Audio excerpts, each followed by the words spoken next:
Etiologi kanker disebabkan oleh perubahan atau mutasi ke DNA di dalam sel.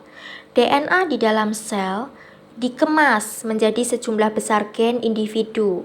Masing-masing berisi seperangkat instruksi yang memberitahu sel apa fungsi yang harus dilakukan, serta bagaimana cara sel tumbuh dan membelah.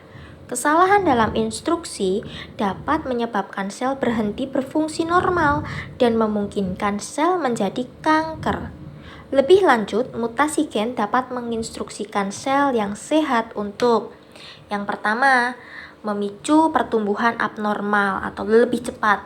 Suatu mutasi gen dapat memberitahu sel untuk tumbuh dan membelah lebih cepat. Kondisi ini menciptakan banyak sel baru yang seluruhnya mempunyai mutasi sama.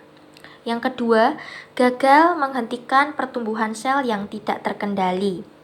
Sel-sel normal tahu kapan harus berhenti tumbuh sehingga tubuh memiliki jumlah yang tepat dari setiap jenis sel. Sel-sel kanker kehilangan kontrol, yaitu gen penekan tumor yang memberitahu mereka kapan harus berhenti tumbuh. Suatu mutasi pada gen penekan tumor memungkinkan sel kanker untuk terus tumbuh dan berakumulasi. Yang ketiga, tidak dapat memperbaiki kesalahan DNA. Gen perbaikan DNA mencari kesalahan dalam DNA sel dan melakukan perbaikan. Suatu mutasi pada gen perbaikan DNA dapat berarti bahwa kesalahan lain tidak dikoreksi, menyebabkan sel menjadi kanker. Ya, menurut Kowalak-Welshmeyer 2012, secara teoritis kanker akan tumbuh dan berkembang ketika salah satu dari beberapa faktor ini merusak sistem imun. Yang pertama, sel tubuh bertumbuh tua. Sel tubuh yang menua kesulitan untuk mengenali materi genetik selama perubahan sel. Hal ini bisa berakibat sel-sel keliru dan malah memperbanyak diri dan membentuk tumor. Yang kedua, obat-obatan sitotoksik atau steroid.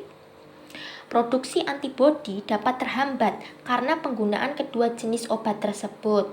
Selain itu, obat-obatan ini juga dapat menghancurkan limfosit dalam darah. Yang ketiga, stres ekstrim atau infeksi virus tertentu. Proliferasi sel kanker dapat dipicu oleh stres dan infeksi virus, ya. Yang keempat, supresi sistem imun. Pengobatan kanker dapat menekan produksi sumsum tulang dan mengganggu sistem leukosit. Yang kelima, AIDS. Penyakit ini melemahkan sistem imun tubuh.